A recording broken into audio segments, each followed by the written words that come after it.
Chapter 8, Public Communication. Lesson 1, Nature of Public Communication. Public communication is the process of speaking to a group of people in a structured, deliberate manner intended to inform, influence, or entertain the listeners. So this is like a teacher who is preparing his lesson for his students, or a priest who is preparing his homily for his masses. So there are characteristics of public communication. The first one is the audience-centered, which is means that you as the speaker should adjust your message to the level of thinking of your audience. And under the audience-centered, there is three kinds of audience, which is friendly audience, are the good listeners, and example of this are the student or the people in the mass. The second one is passive audience, which is the listeners who do not care about you. For example, when you are preaching in a public places like bus or public vehicle. And the third one is hostile audience. This is the listeners who oppose everything you say. So one good example for this is in a debate. Now the second one characteristics is to invokes and implores critical thinking.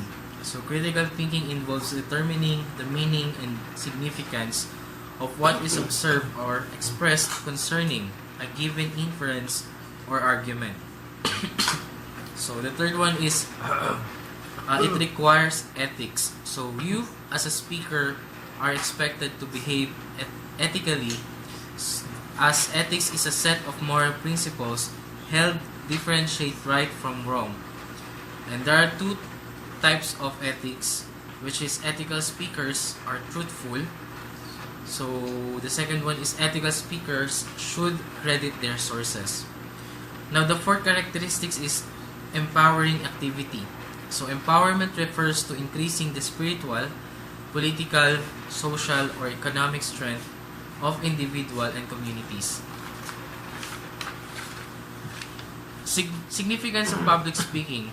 So there are 5 significance. The first one is it helps to make us more comfortable around other people, including strangers.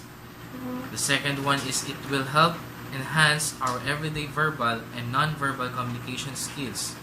And the third one, at some point in life, you will be required to speak in public. The fourth one is to have proficiency in communication skills and to be able to speak in public with ease and confidence will give us a competitive edge in all fields of endeavor. The last one is being a good public speaker will make us more appealing and convincing. Now the lesson 2, which is the types of speeches. So speeches are classified into 3 big groups according to purpose, according to preparation, and manner of delivery.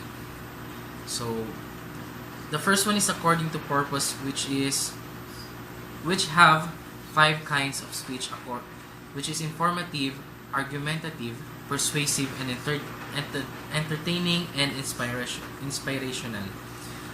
Now the first one is informative speech, which is the purpose of an informative speech is to provide the audience with information. The second one is the argumentative speech, which is the first part of persuasive public speaking. In an argumentative speech, you lay down the facts and your personal opinion, judgment, or ideas about a controversial and current issue, problem, value, or dispute. Now the next one is the persuasive speech, which is a step further than the argumentative speech. It aims to change not only people's minds but also their behavior about something.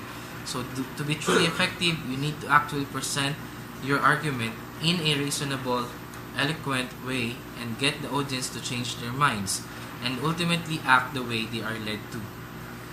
Now there are few tips on how to deliver a persuasive speech. The first one is deliver your speech with passion.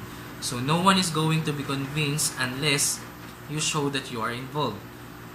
The next one is look for a common ground with the people in your audience who disagree with you. Show them that you are on the other side while presenting and pushing your own arguments. The next one is do not choose an impossible task.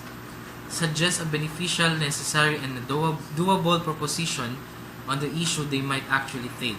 For example, asking the audience to join an organization against global warming, so such as Greenpeace, Save Mother Earth Movement, or Sagip Kalikasan. Now the last one is convince your audience to take a specific action, one that they might actually take. For example, when asking the audience to join an organization against global warming, such as the Greenpeace Save Mother Earth Movement or Sagip Kalikasan. So, they may not be moved, so you can instead ask them to segregate biodegradable and non-biodegradable waste at home, and they might comply. Now, the next one is entertaining speech. Entertaining speech aims to amuse and delight people.